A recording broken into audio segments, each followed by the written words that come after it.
आत्मा का संसार दुख से उद्धार करने के उपाय श्री वशिष्ठ जी कहते हैं, रघुनंदन, यूं तत्वज्ञ सुरघु और राजऋषि परिख दोनों जगत भ्रम का विचार करके परम प्रसन्न हुए। उन्होंने एक दूसरे का आदर सत्कार किया और फिर वे अपने अपने कार्य में तत्पर होकर अभीष्ट स्थान को चले गए।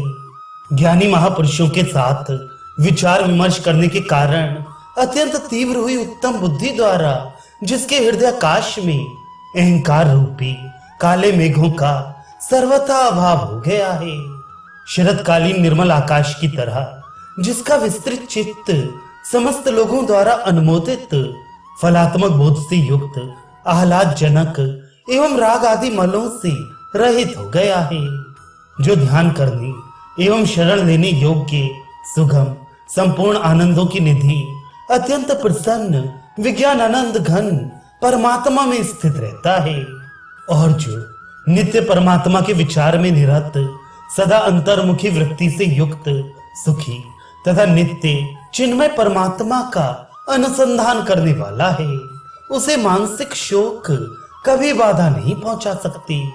जो परमात्मा के यथार्थ ज्ञान से संपन्न शुद्ध भीतर से परम शांति युक्त एवं मननशील महात्मा है, उसे मन क्लेश नहीं दे सकता। ठीक उसी तरह जैसे हाथी सिंह को बाधा नहीं पहुंचा सकता, ज्ञानी का अंतःकरण तो अत्यंत विशाल होता है, क्योंकि वह केवल विषय भोगों की शरण लेने वाला और दीन नहीं होता। जो ही अविद्या असत है, यूं अविद्या के स्वरूप का यथार्थ ज्ञान हुआ, त्यों ही उसका सदा सर्वदा के लिए अभाव हो जाता है। जैसे स्वप्न का ज्ञान हो जाने पर स्वप्न दृष्टि भोग भूमि का सर्वथा विनाश हो जाता है, जिसकी बुद्धि विषयों की आसक्ति से रहित और केवल विज्ञान आनंद घन परमात्मा में नित्य स्थित है। उस श्रेष्ठ महापुरुष को व्यवहार परायण रहने पर भी पाप स्पर्श नहीं कर सकता। जब चेतन परमात्मा के दीप्यमान प्रकाश का उदय होता है, तब अज्ञान रूपी रात्रि विनष्ट हो जाती है और ज्ञानी की परमानंद को प्राप्त हुई बुद्धि प्रकाशित हो उठती है। सच शास्त्र ज्ञान रूपी सूर्य द्वारा प्रभावित मनुष्य की अज्ञान निद्रा का जब सर्वथा विनाश हो जाता है, तब उसे परमात्म विषयक उस यथार्थ ज्ञान की प्राप्ति होती है, जिसे पा लेने पर फिर कभी मोह नहीं होता। उन्हीं दिनों का जीवन वास्तव में सफल है और वही क्रियाएं सच्चे आनंद से युक्त हैं। जिन दिनों और जिन क्रियाओं में हृदयाकाश में परमात्मा रूपी चंद्रमा के उदय होने से चेतना रूपणी चांदनी खिल रही हो, मोह का अतिक्रमण कर लेने वाला मनुष्य निरंतर आत्मचिंतन के प्रभाव से अपने अंतःकरण में उसी प्रकार शीतलता को प्राप्त कर लेता है, जैसे चंद्रमा अपने अंदर वर्तमान अमृत से सदा शीतल बना रहता है। वे ही मित्र सच्चे मित्र हैं, वे ही शास्त्र सत्शास्त्र हैं और वे ही दिन शुभ दिन हैं, जिनके सहयोग से वैराग्य रूपी उल्लास से युक्त परमात्म विषयक चित्त का अभ्युदय स्पष्ट रूप से सिद्ध होता है, जिनके पाप क्षीण नहीं हुए हैं और जो परमात्मा की प्राप्ति की उपेक्षा करते हैं। वे जन्म रूपी जंगल के गुल्म हैं, दीन हैं और उन्हें चिरकाल तक दुखों के लिए शोक करना पड़ता है। श्री राम जीवात्मा एक बैल के समान है, बुढ़ापे ने इसके शरीर को जर्जरित कर दिया है, जिसे शोक जनित उच्छ्वास से विडंबित हो रहा है। ये आशा रूपी सैकड़ों पाशों से जकड़ा हुआ है, फिर भी भोग रूपी बखास के लिए इसके मन में उत्कृष्ट लालसा भरी है। ये अपनी पीठ पर दुख का भारी बोझ लिए हुए जन्म रूपी जंगल में भटक रहा है और सारी शरीर में कुकर्म रूपी कीचड़ लपेटे हुए मोह जलाशय में लौट रहा है। राग की दंत पंक्तियां इसे चबाई डालती हैं और तृष्णा रूपी नाद से ये खींचा जा रहा है।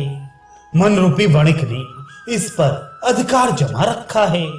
ये बंधु ममता रूपी बंधन में बंधा होने के कारण चलने फिरने में असमर्थ हो गया है।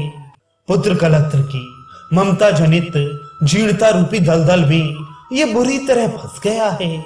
लंबे रास्ते पर चलने के कारण इसका मन टूट गया है और विश्राम न मिलने से यह थक गया है, जिससे अब इसके चलने फिरने की शक्ति क्षीण हो गई है।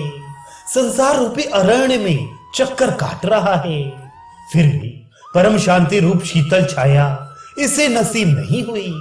उल्टे ये विषय संसर्ग जनित तीव्र ताप से संतप्त हो उठा है। वह इंद्रियां इसे आक्रांत किए हुए हैं, जिससे ऊपर से तो इसका आकार सुंदर है, किंतु अंतःकरण दीन हो गया है। इसके गले में लटकते हुए कर्म रूपी घंटे का शब्द हो रहा है। ये जन्म मरण रूपी गाड़ी के बोझ से लदा हुआ अज्ञान के विकट वन में लौट रहा है। ऊपर से पाप रूपी कोड़ों की मार पड़ रही है, जिससे इसका शरीर भग्न हो गया है। अनर्थों में ही सदा निमग्न रहने से दुखी, दीन और शीतल अंग वाला ये कर्मों के भारी भार से पीड़ित होकर करुण क्रंदन कर रहा है। अतः चिरकाल तक उत्तम यत्न का आश्रय लेकर परमात्म विषयक ज्ञान रूपी बल के सहारे इसका संसार रूपी जलाशय से उद्धार करना चाहिए। राघव, परमात्म तत्व का साक्षात्कार होने से जब चित्त विनष्ट हो जाता है, तब जीवात्मा पुनः संसार में कभी जन्म नहीं लेता, क्योंकि वह तो उसी समय संसार सागर से पार हो जाता है। श्री राम जैसे समुद्र को पार करने के लिए नाविक से जहाज प्राप्त होता है, उसी तरह ज्ञानी महात्मा पुरुषों के संग से संसार सागर को लांघ जाने की युक्ति ज्ञात हो जाती है। इसलिए बुद्धिमान मनुष्य को चाहिए कि वह मरुस्थल की भांति जिस देश में परम शांति रूप शीतल छाया और मोक्ष रूपी फल से संपन्न तत्वज्ञ महापुरुष रूपी वृक्ष ना हो, वहां निवास न करे।